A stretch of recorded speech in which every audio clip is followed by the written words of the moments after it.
வணக்கம். டாக்டர் புவனேஸ்வரன், கோயம்புத்தூர். நெஞ்செரிச்சல், அது என்ன சார் நெஞ்செரிச்சல்? வயிற்றுச்சல் சொல்றாங்களே, அந்த மாதிரியா? பொறாமையினால வருதா அதுவா? நான் அதெல்லாம் சொல்ல வரல. நான் சொல்ற நெஞ்செரிச்சல் நிஜமாலுமே நெஞ்செரிச்சல். இந்த நெஞ்சு எரிச்சல் அப்படிங்கிறதுக்கு இரண்டு காரணங்கள் நீங்க மனசுல வச்சுக்கணும். ஒன்று, ரிஃப்ளக்ஸ் ஈசோஃபேஜைட்டிஸ் என்று சொல்லக்கூடிய உணவு குழாயில் அமிலம் மேலே சேரி அதன் காரணமாக வரக்கூடிய ஒரு பர்னிங் சென்சேஷன். இரண்டு, அதே மாதிரியாக இருதயத்தினாலையும் வரலாம் அப்படிங்கிறத தெரிஞ்சுக்கணும். அப்போ இதை நம்ம கொஞ்சம் கவனமாக கையாளணும். ஏன்னா பொதுவாக இந்த நெஞ்செரிச்சல் அப்படிங்கிறது பலருக்கும் சாதாரணமாக வந்து கொண்டிருக்கிறது. அப்படி வரவங்களுக்கு எல்லாமே இருதயம் தான் காரணமா? இல்லை என்பது என்னுடைய கணிப்பு. இதை ஏன் சொல்றேன் அப்படின்னா, பொதுவாக 2-3 விதமாக நீங்க புரிஞ்சுக்கணும். ஒன்று, நாம் நமக்கு ஒவ்வாத காரம் அதிகமான மசாலா அதிகமான உணவுகளை உண்ணும் பொழுது வரக்கூடிய வயிற்று எரிச்சல் அப்படிங்கிறது ஒன்று. இன்னொன்று, இந்த மாதிரி எதுவும் சாப்பிடாம தானாகவே அந்த மாதிரி இல்லாமல் உருவாகுது இரண்டு.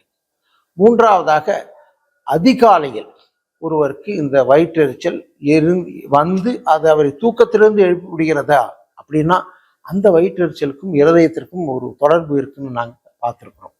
அதனால பொதுவாக வயிற்றெரிச்சல் அல்லது இந்த நெஞ்சு உணவு குழாய் எரிச்சல் அப்படின்னு ஒருவருக்கு திரும்ப திரும்ப வந்தாலோ, நீங்கள் ஏதாவது வேலை செய்யும் பொழுது, ஓடும் பொழுதோ, அந்த மாதிரி ஒரு வேலை செய்து கொண்டு இருக்கும்போது அது அதிகமாக வந்தாலோ, ஒரு காரணம் இல்லாமல் உணவுப் பொருட்கள் காரணம் சம்மந்தப்படாமல் அது திரும்ப திரும்ப வந்தாலோ, இந்த மாதிரி இருந்தால் பொதுவாக அதற்குரிய முதல்ல உணவு குழாய் மருத்துவர்களோ அல்லது இருதய மருத்துவர்களோ 2 பேரையும் பார்த்து இது எதனால் இந்த மாதிரி இருக்கு அப்படின்ட்டு தெரிந்து கொள்வது மிக நல்லது. அதனால சில சமயம் இருதய நோய் இந்த உணவு குழாய் நோய் மாதிரி வரலாம்.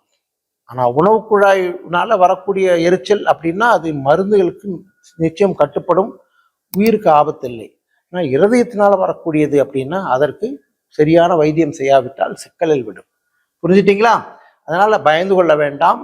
உணவு குழாய் எரிச்சலை உதாசீனப்படுத்தாதீர்கள். வணக்கம்.